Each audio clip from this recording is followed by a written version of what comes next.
शहर के एक बड़े पहलनुमा घर में विक्रम नाम का नौकर काम करता था। उसका स्वभाव शांत और मेहनती था। वह हर काम समय पर करता, चाहे बर्तन साफ करना हो, गाड़ी धोना हो या बगीचे की देखभाल। मालिक राजेश अक्सर बिजनेस के सिलसिले में बाहर रहते थे। घर पर ज़्यादातर समय उनकी पत्नी सोनाली अकेले ही रहती थी। शुरुआत में सोनाली ने विक्रम पर ज़्यादा ध्यान नहीं दिया, लेकिन धीरे धीरे उसने महसूस किया कि विक्रम सिर्फ नौकर नहीं, बल्कि एक समझदार और बेहद ईमानदार इंसान भी है। जब भी सोनाली उदास होती, विक्रम बिना कुछ कहे उसकी मदद कर देता। कभी पानी ला देता, कभी फूलों का गुलदस्ता बना देता। एक दिन सोनाली ने मजाक में कहा,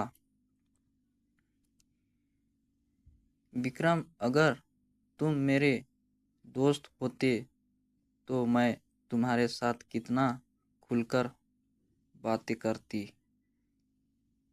विक्रम मुस्कुराया, लेकिन कुछ बोला नहीं। उस मुस्कान में मासूमियत और चाहत दोनों छिपे थे। यही मुस्कान धीरे धीरे सोनाली के दिल को छू गई। चोरी छिपे मुलाकातें। रात को जब मालिक बिजनेस ट्रिप पर जाते, सोनाली अक्सर छत पर टहलने आती। वही विक्रम बगीचे में पौधों को पानी देता। दोनों की नज़रें मिलती और एक अजीब सा रिश्ता जन्म लेता। धीरे धीरे उनकी मुलाकातें बढ़ी।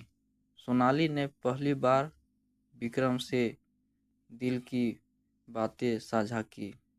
राजेश के पास सब कुछ है, पैसा, शोहरत, लेकिन मेरे लिए वक्त नहीं। मैं दिन भर अकेले रहती हूँ, तुमसे बात करती हूँ तो लगता है कोई अपना है। विक्रम का दिल भी उसके लिए धड़कने लगा। उसने हिम्मत जुटाकर कहा, मालकिन, मैं सिर्फ नौकर हूँ, लेकिन आप मेरे लिए सब कुछ बन चुकी है। उस पल दोनों की आंखें में प्यार साफ झलक रहा था। रिश्ता गहराने लगा। अब सोनाली और विक्रम का रिश्ता सिर्फ बातों तक सीमित नहीं रहा। जब भी घर में मालिक मौजूद नहीं होते, दोनों साथ बैठते, चाय पीते और घंटों बातें करते। कभी कभी सोनाली उसके लिए अच्छे कपड़े ले आती, तो कभी विक्रम उसे पसंदीदा फूल तोड़कर लाता। यह रिश्ता गुपचुप तरीके से बढ़ता रहा, लेकिन दोनों को पता था कि अगर मालिक को यह भनक भी लगी तो सब खत्म हो जाएगा। धोखे की शुरुआत। एक दिन राजेश अचानक बिजनेस मीटिंग से जल्दी लौट आए। उन्होंने देखा कि सोनाली और विक्रम हंसते बोलते एक ही सोफे पर बैठे हैं। हालांकि उन्होंने उस समय कुछ नहीं कहा, लेकिन शक जरूर हो गया। राजेश ने अपने जासूस को विक्रम पर नज़र रखने के लिए कहा।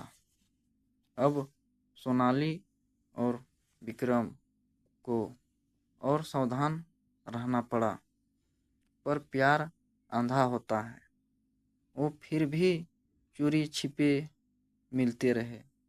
धीरे धीरे सोनाली को ने महसूस किया कि अब वह राजेश के साथ जिंदगी नहीं बिताना चाहती है।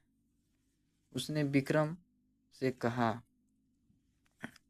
मुझे अब इस नकली रिश्ते में नहीं रहना। अगर तुम चाहो तो मैं सब कुछ छोड़कर तुम्हारे साथ चली जाऊंगी। विक्रम डर गया। मालकिन, ये आसान नहीं है। मालिक बहुत ताकतवर हैं। अगर उन्होंने हमें पकड़ लिया तो बर्बाद कर देंगे। लेकिन सोनाली का दिल अब काबू में नहीं था। मालिक को धोखा। एक रात सोनाली ने घर के लॉकर से कुछ गहने और नकदी निकाली। उसने विक्रम से कहा, कल रात हम भाग जाएंगे। ये पैसा हमारी नई जिंदगी शुरू करने के लिए काफ़ी होगा। विक्रम पहले हिचकिचाया, लेकिन प्यार के जाल में फंस चुका था। अगले दिन दोनों ने मिलकर राजेश को धोखा दिया और शहर छोड़ दिया। कहानी यहीं पर खुला छोड़ सकते हैं। कुछ कहते हैं कि सोनाली और विक्रम एक नए शहर में जाकर पति पत्नी की तरह रहने लगे।